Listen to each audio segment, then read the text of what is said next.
New evidence has surfaced in the Megan Thee Stallion case, and it's shaking the narrative that stood since 2020. Mr. Peterson grabbed her arm and knocked it down, and the gun fired 2 more times. In essence, Mr. Peterson never shot anybody. As you already know, Tory Lanez was sentenced to 10 years in prison in August 2023 for shooting Megan Thee Stallion in the feet during an incident in July 2020. 3 felony convictions, assault with a semi-automatic firearm. The gavel dropped. He was taken away. Case closed. Or at least, that's what most people thought. Had the gun. She fired it 3 times.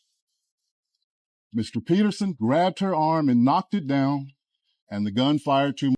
But his legal team never stopped fighting.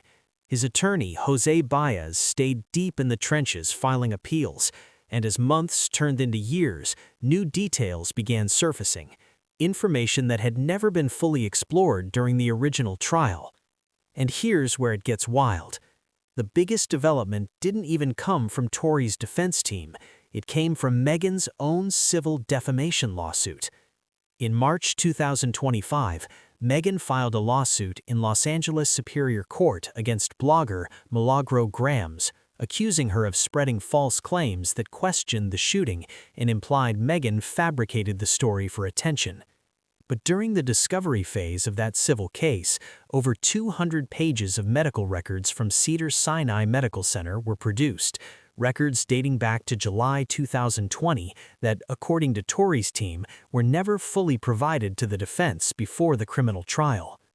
These records detailed the surgical removal of .380 caliber bullet fragments from Megan's feet on July 13, 2020. They included X-rays showing entry wounds, but also medical notes that Tory's legal team labeled as inconsistent. The statement aligns with the statement of the only non-party witness to the case, Mr. Sean Kelly. Different emergency room physicians described the wound trajectories differently in their initial assessments. Tory's attorneys argue those inconsistencies support an alternative theory that someone else in the vehicle may have fired the shots. For example, there were 3 potential suspects in the car that night, and yet the only DNA sample was taken of Mr. Peterson. On December 15, 2025, Tory's legal team filed a petition with the California Supreme Court claiming a Brady violation. Under the landmark 1963 Supreme Court case, Brady v. Maryland, prosecutors are required to disclose any evidence that could potentially benefit the defense. Tory's attorneys claim these medical records were withheld before the December 2022 trial, even though, they argue, prosecutors had the ability to obtain them from Megan's medical providers. The Los Angeles County District Attorney's Office responded quickly. How long ago Unite the People was approached by a gentleman named Bradley James. Mr. James informed us he was not under a non-disclosure agreement or a confidentiality agreement. Mr. James informed Unite the People that he was a witness to the conversation Ms. Harris had, where she stated, on January 10, 2026, prosecutors filed a counterbrief stating the medical records were not exculpatory and that LAPD forensic testing had already matched the bullet fragments to the firearm recovered in 2020. Additionally, in November 2025, the 2nd District Court of Appeal denied a request for a new evidentiary hearing, ruling that the medical records were cumulative, meaning they would not have changed the outcome of the jury's verdict. That it took, remember, Kelsey asked for immunity. That should have said something. As of now, the California Supreme Court has the petition under review. No oral arguments have been scheduled. Tory remains incarcerated at California Men's Colony. But the medical records weren't the only twist. A man named Bradley James stepped forward, and his claims reignited the controversy all over again. She asked for that. Not only did she ask for immunity, then got on the stand and said, I don't remember anything. James says he worked security and drove for Kelsey Harris during Tory's trial. He claims he overheard private conversations that changed his perspective on what really happened. According to James, his conscience wouldn't allow him to stay silent while, in his words, a man rots in prison for something he didn't do. Stabbed 14 times, including 7 wounds to his back, 4 to his torso, 2 to the back of his head, The details were straight up horrifying. and 1 to the left side of his face. Both of his lungs collapsed, and he was And here's the bombshell. He alleges that Tory never fired the weapon. James claims Kelsey Harris had the gun and discharged it, and that Tory only grabbed her arm in an attempt to stop her, which caused the firearm to go off additional times. Be an opportunity there to have some good things happen for you if it sounds more dramatic than it was. He also points out that this account aligns with testimony from bystander Sean Kelly, who stated he saw 2 women fighting, 2 men attempting to intervene, and gunfire from the passenger side of the vehicle. Questioning it. they said it's bull. They said, that can't happen. The seat where Kelsey was sitting. Supporters have revived an old question. Why was Tory the only person swabbed for DNA when 3 other individuals were in the vehicle?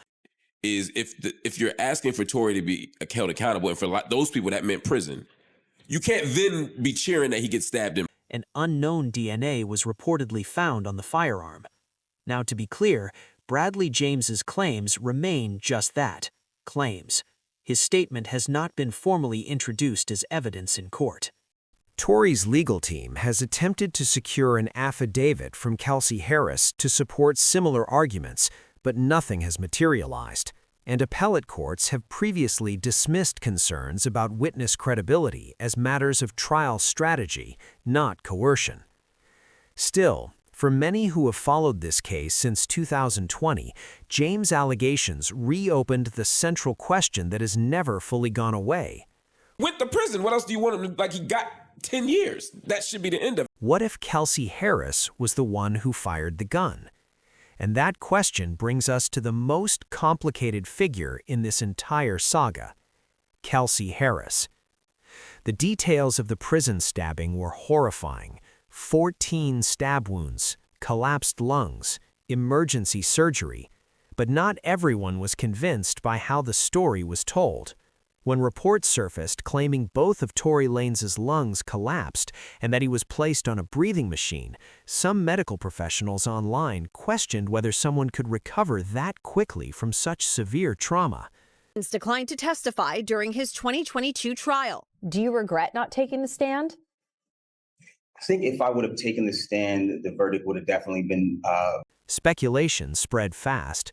Some critics suggested the severity of the injuries may have been exaggerated, possibly to secure safer prison conditions or to build sympathy as his appeals moved forward.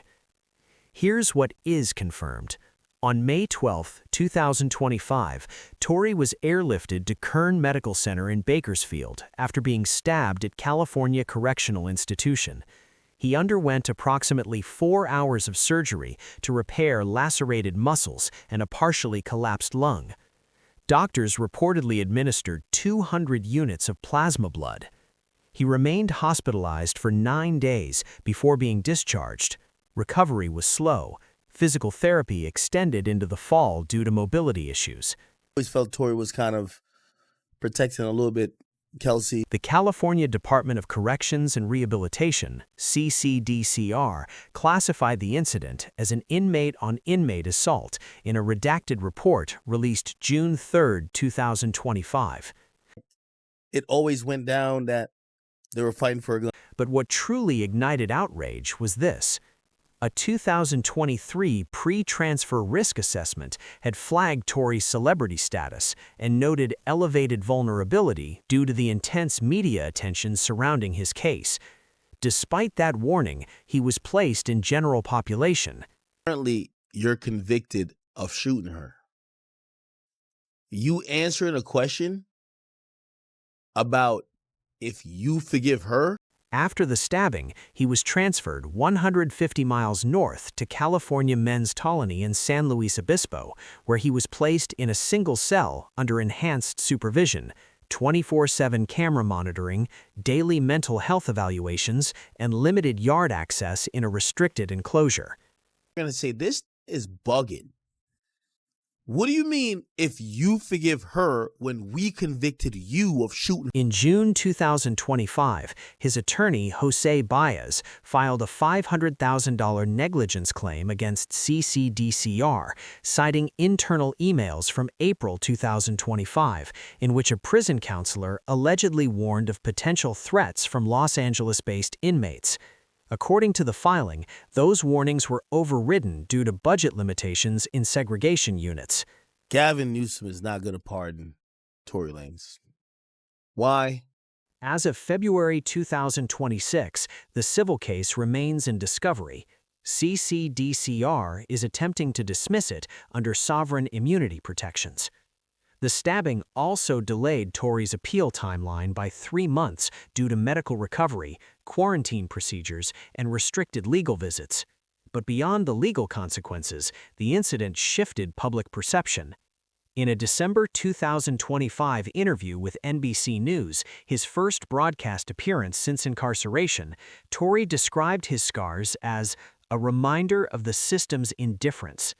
Visibly marked by keloid scars along his forearm, he maintained his innocence and stated he had never harmed a woman. He also addressed a question that has followed him since trial: why he chose not to testify. He admitted he regretted not taking the stand. If he pardoned Tory, it would be a political nightmare. That admission sparked debate. Some commentators argued he may have remained silent to protect Kelsey Harris, believing the incident involved a struggle over the weapon rather than a targeted shooting. Others criticized the optics, particularly when he said he harbored no hatred toward Megan Thee Stallion and would prefer to speak to her face-to-face. It's a state. Critics argued that positioning himself as the one offering forgiveness could conflict with a claim of total innocence. Meanwhile, the clemency movement gained traction.